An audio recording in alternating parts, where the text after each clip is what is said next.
What's up, YouTube? What y'all doing? This is Mike the Bee Man.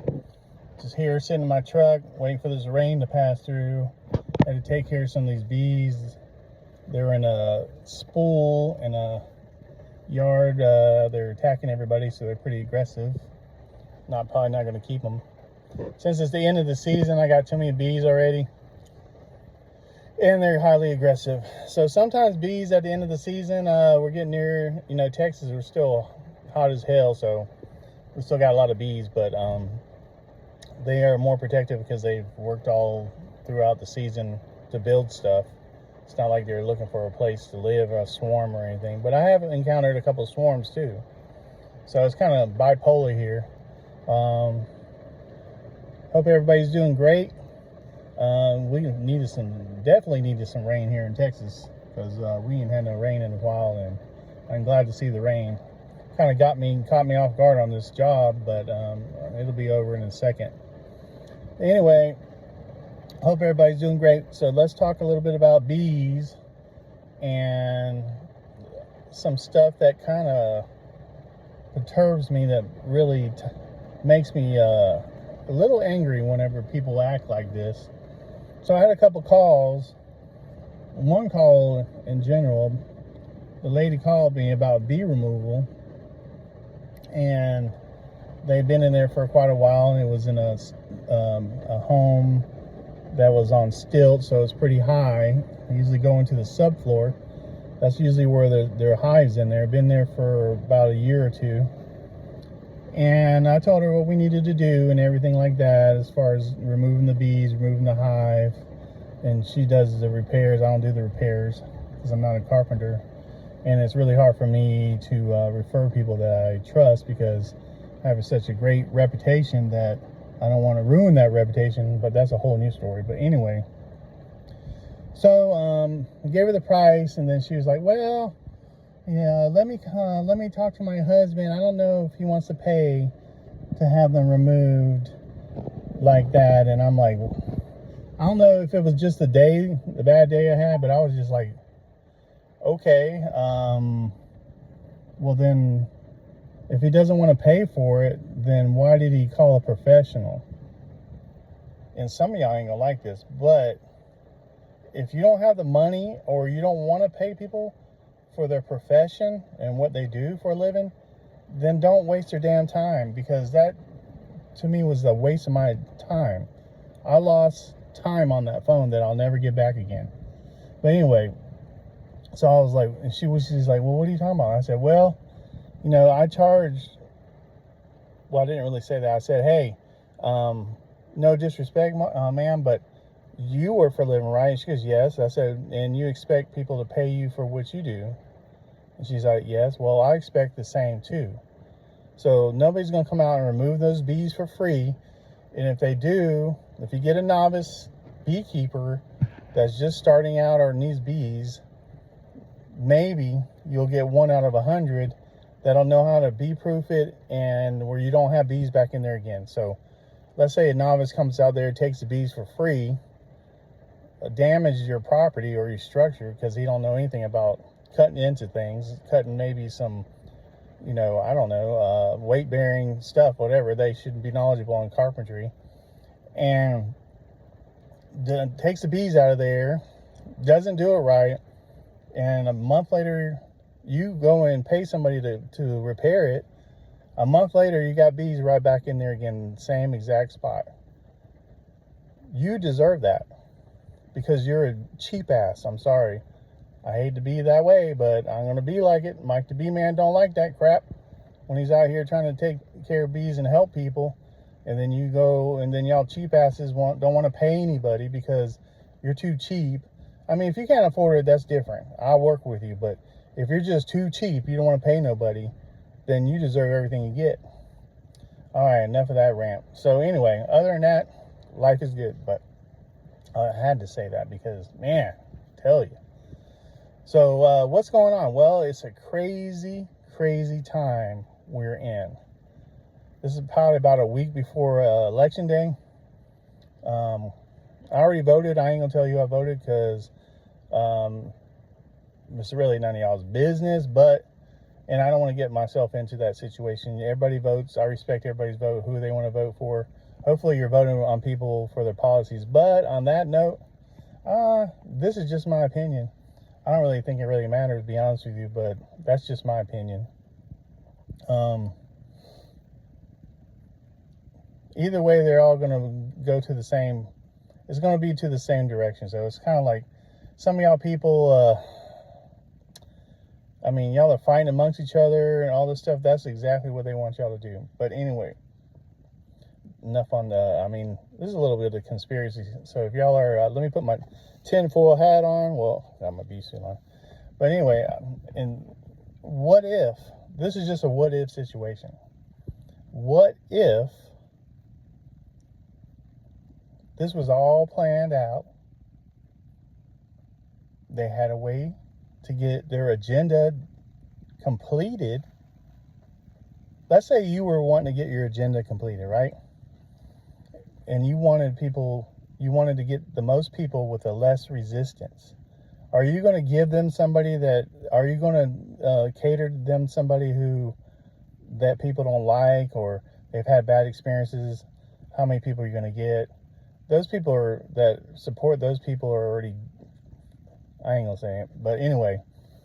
So no, you're gonna want, first of all, you're gonna create a turmoil, a lot of chaos, create a problem, and then you're gonna get a reaction from the public, and then you're gonna provide the solution, whoever that is, that's gonna promise to take care of everything. So now you can get a lot more people, like you can get a lot more people, a lot more bees with honey than vinegar. No pun intended, but you know what, the bee guy.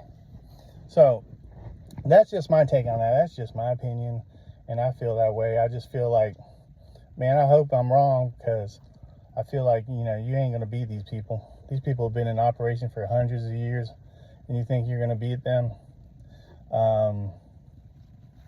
I wish it was the case, but the best thing to do, in my opinion, this is not financial advice, because Mike the Bee-Man doesn't give financial advice, because Mike is a bee-man. If you can't beat them, then you need to own parts of the new system that they're creating. Or at least, if you're going to be a pawn in this game, you're maybe a golden pawn. So, that's just my opinion, not financial advice. If you want financial advice, don't ask Mike the Bee-Man, because that's all he does is bees. I do other stuff too, but anyway. So on that note, let me talk a little bit about the digital asset market, crypto market. Really not a market, because there's no rules and regulations, guys. There's no rules and regulations, so it's not a market. It's a space. And all y'all content creators, because I don't do this for money. I don't do this for money. I don't put clickbait out here. And I get tired of that crap every freaking week of people. Oh, well, it's going to moon. This is going to moon. This is going to do this. And blah, blah, blah. If you had this, it's going to use how much you're going to make, blah, blah, blah. Now, there's some content creators I really like out there. But there's a lot of trashy, crappy ones. If you don't like it, leave a comment below. I don't really give a you know what. But if that's the only way you can get to people, by misleading them in a way, then I guess that's what you do. You got to get paid, all right?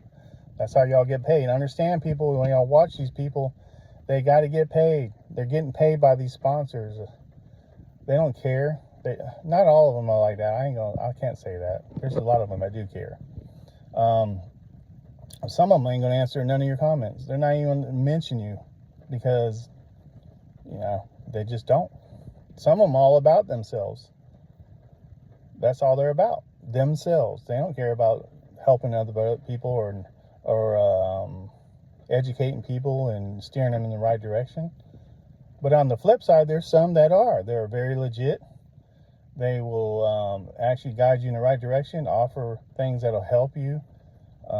They're not going to charge you $1,000, $5,000 course, a bunch of BS bullshit. They're not going to yell and cuss at you. But there's some good content creators out there, and more power to them. But there are also some crappy ones out there. All they do is put clickbait out there and I just get tired of hearing that crap every day. Oops. Every freaking day. Every freaking day. Anyway, let's talk about getting into the digital asset. There's maybe some people who's never been in this scene before, never even heard of digital assets. What's digital assets? Digital assets are crypto, digital assets, whatever the hell you want to call it.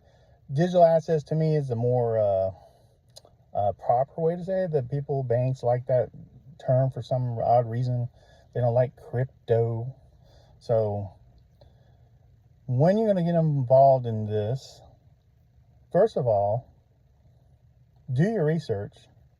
Don't just listen to your brother or your grandma or whoever down the street, or your broke buddy down the street that's telling you about this stuff, or about some type of coin that has no worth or no utility, because that's the key.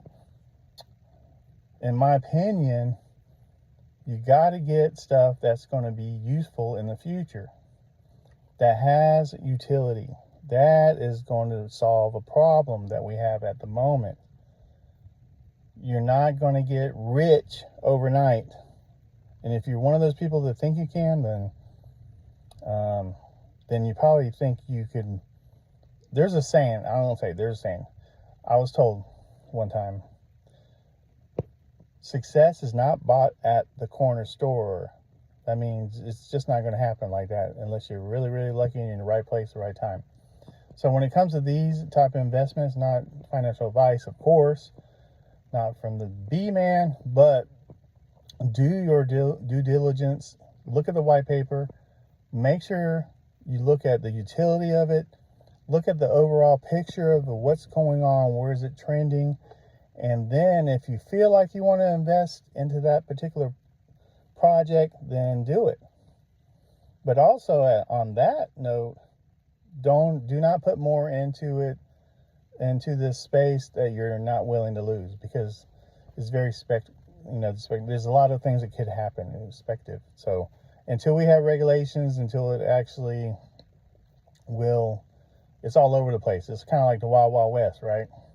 But there's a lot of them out there that have a really good use case, and I'm not going to shill any, but just do your own research and look at some of those. Now, there's some out there.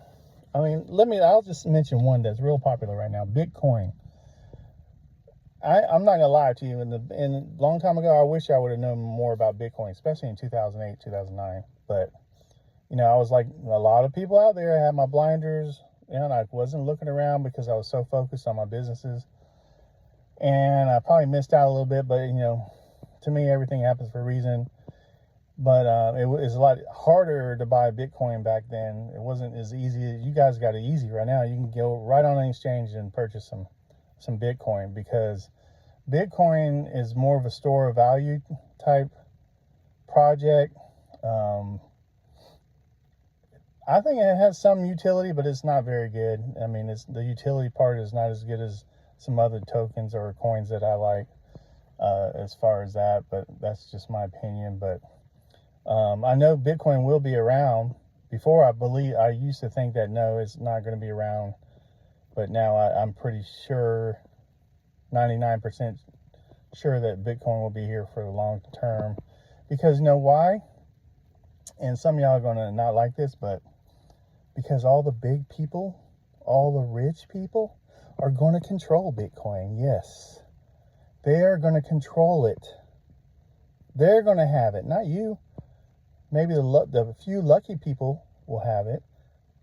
Do I have some? I have a little bit, but I don't have a lot because I can't afford to buy it. Now, if I would have known about it in 2009, and I did more research about it, and I was not focused so much on other things, then yes, I would be in a position where, yeah, I'm set, right? But a lot of us didn't. Life gets in the way, and I wasn't really looking at that. But yeah. They are going to control it. Banks are going to control it. All these big companies are going to have it and control it. It's scarcity. They're not making any more of it. So it's going to be something that you might want to hold on to for a long time. Not financial advice. There's other ones that have use case. that you may want to look into as well. You know, just think about the whole system, what needs to be done.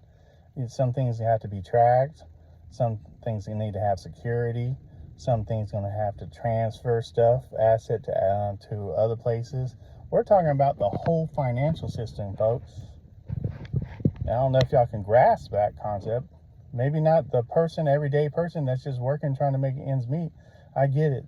I'm out here too, grinding just like everybody else. But I spent and sacrificed some time to look into these projects before I spent my hard-earned money getting stung over and put into those. I just didn't listen to Joe Smo or whoever. And if I did listen to some content creators, I listened to a lot of them, and I put it all together and then made a educated guess on that point. That's just the way I did it. Anyway, so let me go ahead and finish this job. I'm going to try to make some more videos as we get closer to an event that I'm going to be attending to. Has to do with XRP, which one of my favorites. I'm not emotionally attached to that. I just like the community, and I love the use case of this token and which it's going to be used for, and how it's all set up by the company Ripple that's going to be using it. So do more research if you're interested in that particular project, because it's pretty much has a lot of potential in the future, and it could happen quick or could happen long down the road. Nobody knows. Y'all don't know. I'll tell it to your face. You don't know. You think you know. You might have some crumbs and stuff that you looked at and trying to put these pieces together, but at the end of the day, the only people that know is the people running the show, the part of the club. And I'm going to leave it at that. So I'm going to do a quick shout out to some of the people I really like. Economic Ninja, man, I love you, man. I don't have no cardboard, bro. I wish to do cardboard in my truck, but I don't. Coach JV, like you too. Black Swan, Zach, all them. Hopefully see y'all at the event. But this is Mike the B-Man. I'm getting back to do what I got to do, and let's get them bees. Bye.